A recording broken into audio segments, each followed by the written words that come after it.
ناظرین، دنیا جب سے بنی ہے اس کائنات میں بہت زیادہ عجیب و غریب واقعات رونما ہوتے آئے ہیں اور ہوتے رہیں گے۔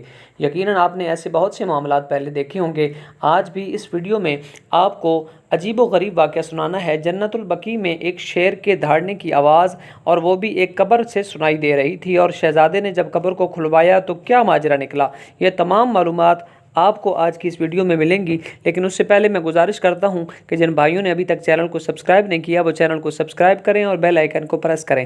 احباب ذی وقار، واقعہ کچھ یوں ہے کہ جنت البقیع کے خدام میں گورکن میں ایک نام ہے عبدالباسط الغامدی، جو کم و بیش 35 سال سے جنت البقیع کی خدمت کر رہے تھے۔ قبریں تیار کروانے کا اعزاز ان کو حاصل تھا۔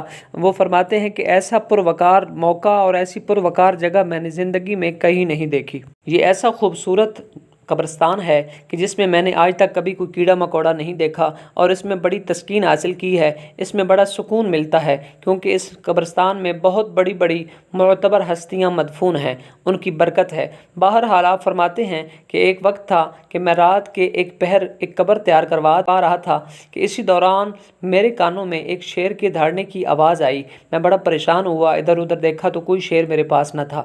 میں نے فقط وہم سمجھتے ہوئے اس کو رفع کر دیا۔ کچھ ہی دن گزرے کہ میں اپنے کام میں مصروف تھا، دوبارہ پھر وہی آواز میری سننے میں آئی۔ تو اس وقت کہتے ہیں کہ میں نے اپنے ساتھیوں، اپنے اہلکاروں سے بھی کہا، کیا تم نے بھی کوئی آواز سنی ہے؟ تو سب نے صاف انکار کر دیا۔ عبدالباسط الغامدی کہتے ہیں کہ میں بڑا پریشان ہوا کہ کسی اور کو آواز سنائی نہیں دے رہی، فقط میں ہی سن رہا ہوں۔ آپ فرماتے ہیں کہ میں نے بڑا غور سے دیکھا تو کیا دیکھتا ہوں کہ قریب ایک قبر سے مسلسل آواز آ رہی تھی۔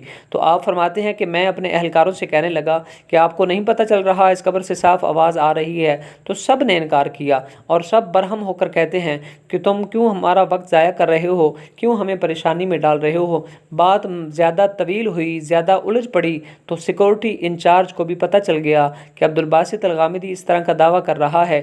عبدالباسط الغامدی پر سیکورٹی انچارج بھی برہم ہوا اور کہتا ہے کہ لگتا ہے شاید تم بڑھاپے کی وجہ سے دماغی پریشانی کا شکار ہو، اس لیے بہتر یہ ہے کہ تم اب برخاست کر جاؤ، چھٹی کر جاؤ، تمہارے لیے مناسب یہ ہے۔ اللہ رب العزت کا کرنا ایسا ہوا، اتفاق دیکھیے کہ سیکورٹی انچارج عبدالباسط الغامدی کو سمجھا رہے تھے اور ان سے گفتگو فرما رہے تھے کہ اسی اثناء، اس وقت، اسی لمحے، اسی جگہ پر شہزادہ عرب تشریف لے آئے، اس وجہ سے کہ تاکہ انتظامیہ کے معاملات کا بخوبی اندازہ لگایا جا سکے کہ تاکہ انتظامیہ کسی امر کی سستی تو نہیں کر رہی۔ جب شہزادے کو دیکھا تو سیکورٹی انچارج نے یہ سارا معاملہ عبدالباسط الغامدی کی جانب سے جو بڑا تھا وہ شہزادے کے سامنے پیش کر دیا اور کہا کہ اس طرح عبدالباسط الغامدی بہت بڑا دعویٰ کر رہا ہے۔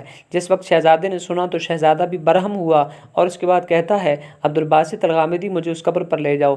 جس وقت عبدالباسط الغامدی قبر پر لے گئے تو عبدالباسط الغامدی نے قسم اٹھائی اور کہا، واللہ میں جھوٹ نہیں بول رہا، میں مسلسل اس قبر سے آوازیں سن رہا ہوں۔ جس وقت شہزادہ مطمئن ہوا تو اس نے قبر کھدوانے کا کہہ دیا۔ جس وقت قبر کھودی گئی تو کچھ حصہ ہی کھودا تھا کہ قبر سے آگ کے شعلے برآمد ہوئے۔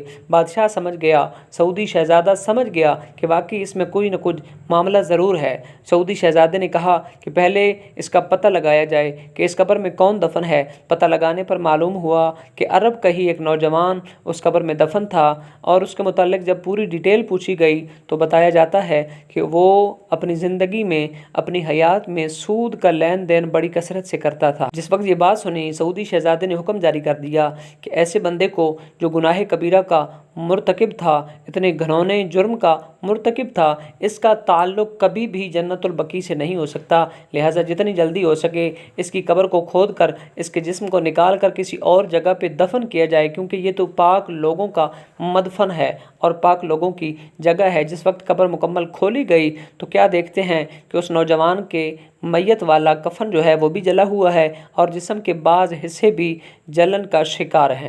تو سامعین ذی احتشام، یہ معاملہ جب پیش آیا تو عبدالباسط الغامدی کو بڑا سراہا گیا کہ واقعی اس نے سچ کہا تھا، اس نے واقعی جو بھی کہا تھا وہ حق پہ مبنی تھا۔ تو آپ دیکھ سکتے ہیں کہ جنت البقیع میں اتنا گھناؤنا معاملہ کیوں پیش آیا۔ دراصل بات یہ ہے کہ انسان کے ذاتی اعمال ہوتے ہیں، انسان اگر برے عمل کرے گا تو اسے نسبت بھی فائدہ نہیں دیتی۔ جنت البقیع بہت بڑا بڑا قبرستان ہے، بہت بڑا ذی وقار قبرستان ہے، لیکن اس کے باوجود اگر کوئی گھنونے جرم میں مبتلا ہے تو اسے نسبت فائدہ نہیں دے سکتی۔ اللہ رب العزت کی پاک بارگاہ میں دعا ہے مالک کائنات ہمیں ہر طرح کے کبیرہ گناہ سے بچنے کی توفیق عطا فرمائے۔ انشاءاللہ العزیز ملیں گے نئی معلومات کے ساتھ، تب تک کے لیے دیجیے اجازت، اللہ حافظ۔